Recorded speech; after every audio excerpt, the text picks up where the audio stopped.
السلام علیکم لسنرز، آج جو میں ناول ریڈ کرنے جا رہی ہوں وہ ہے محبت دل پہ دستک، جو کہ تحریر ہے فتح طاہر کی۔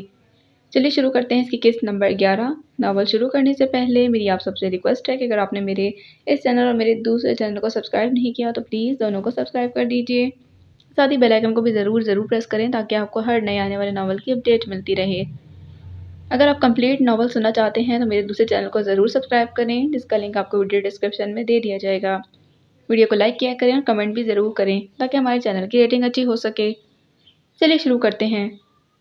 بہت غیر متوقع طور پر اگلے ہی ہفتے انس اور نگین بنا اطلاع کیے ہی لوٹ آئے تو پورے گھر میں خوشی کی لہر دوڑ اٹھی تھی۔ اف نگین، کیا کھاتی رہی ہو، اتنی حسین ہو رہی ہو، دوحہ کتنی ہی بار اسے پوچھ چکی تھی، اور واقعی بے فکرے پن اور انس کی محبتوں نے اسے حسین تر بنا دیا تھا۔ ایک ماہ ہی میں وہ خوب سے خوب تر لگنے لگی تھی۔ خود انس کے چہرے پر بھی خوشی اور طمانینت کے رنگ بکھرے ہوئے تھے، ہونٹوں پر مستقل مسکراہٹ لیے وہ بے حد اچھا لگ رہا تھا۔ تائی جان کتنی ہی بار نظروں میں ان دونوں کی بلائیں لے چکی تھیں۔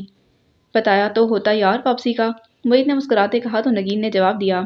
انہیں سرپرائز دینے کا شوق چڑھا تھا، اور سچی بات تو یہ ہے کہ گھر سے اتنی دور اکیلے رہنا بھی تو بس، مجھے تو بہت خوشی ہو رہی ہے واپسی کی۔ ابھی بھی کیا وہاں سے نہ بھاگتا؟ انس نے نگین کی بات کی طرف اشارہ کرتے سانس بھری تو وہ سب ہنس دیے تھے۔ صبا کیسی ہے؟ میری تو صرف 2 مرتبہ ہی فون پر بات ہو پائی ہے اس سے، نگین پوچھ رہی تھی۔ ٹھیک ہے وہ، زوہا کچھ کہتے کہتے چپ ہو گئی۔ ابھی تھوڑا آرام کر لو تم لوگ، اتنا سفر کر کے آئے ہو۔ چچی جان نے ان کی مسلسل گھنٹوں کی نشست کو ختم کرنا چاہا، اور واقعی تھکن تو بہت تھی، مگر گھر واپسی کی خوشی اس تھکن پر بھاری تھی۔ اپنوں کے درمیان ہونے کا احساس کسی اور احساس کو حاوی ہی نہیں ہونے دے رہا تھا۔ میں صبا کو فون کروں؟ زوہا کو خیال آیا تھا۔ بالکل نہیں، کل جائیں گے ان کی طرف، ذرا انہیں بھی تو سرپرائز دیا جائے۔ نگین نے اسے روک دیا تھا۔ بھائی جان، اب تو ہمیں یقیناً اپنی حفاظتی بند باندھ لینے چاہیے، کیونکہ آئندہ سے ہمارے کچن کی باغ دوڑ جن 2 اور 2 4 ہاتھوں میں جا رہی ہے، ان میں سے 2 کو ہم پچھلے 2 دنوں میں آزما چکے ہیں، اور یہ تو خدا نے ہی لمبی عمر لکھ رکھی ہے جو آپ سے محو کلام ہے، اور باقی بچے 2 ہاتھ وہ آپ کی بیگم صاحبہ کے ہیں، جن سے متعلق نوفل بھائی ہمیں پہلے ہی بتا چکے ہیں، سو ابھی سے ہی متبادل سوچ لیں۔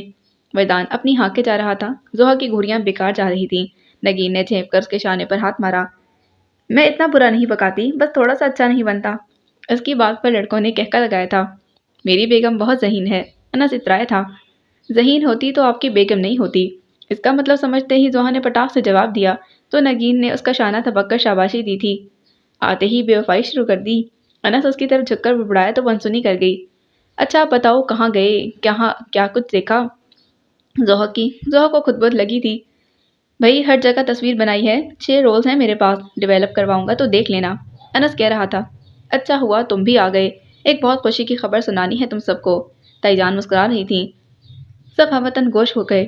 معید نے شادی کے لیے ہاں کر دی ہے، انہوں نے دھماکہ کیا تھا۔ چچی جان کے ہونٹوں پر مسکراہٹ پھیل گئی تھی۔ لے بھلا یہ انکاری کب تھا شادی سے؟ انس نے معید کو گھورا جو سامنے صوفے پر دھنسا مسکرا رہا تھا، جیسے اس کی نہیں کسی اور کی شادی کی بات ہو رہی ہو۔ خوشی کی بات تو یہ ہے کہ میری پسند کی لڑکی سے شادی کرنے کو راضی ہوا ہے۔ اب کی بار وہ سب تحیر آمیز خوشی میں گھرے تھے، جبکہ زوہا نے چونک کر اسے دیکھا۔ تو کیا یہ اس تصویر والی سے دستبردار ہو گیا ہے؟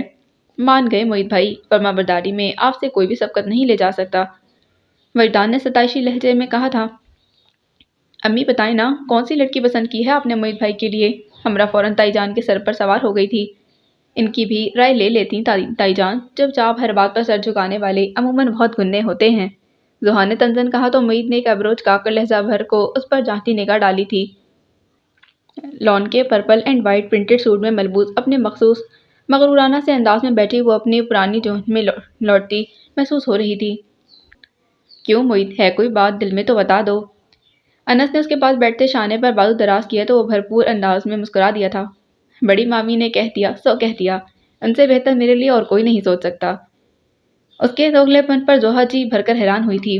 دل اور لاکر میں کسی اور کی تصویر رکھنے والا کیسے ان سب کی محبتوں کو دھوکہ دے رہا تھا، ان کی خواہش پر سر جھکا کر معتبر بن رہا تھا، فرما برداری کا لقب حاصل کر رہا تھا۔ کیسے کیسے ڈھنگ آتے تھے اس شخص کو اپنی واہ واہ کرانے کے۔ میرے یار، میں بھی کبھی ایسا ہی سوچتا تھا، اب تو پچھتانے کا بھی ٹائم نہیں ملتا۔ انس نے آہ بھری۔ اگر کچھ فاصلے پر تائی جان اور چچا جان موجود ٹی وی نہ دیکھ رہے ہوتے تو نگین چلا ہی اٹھتی۔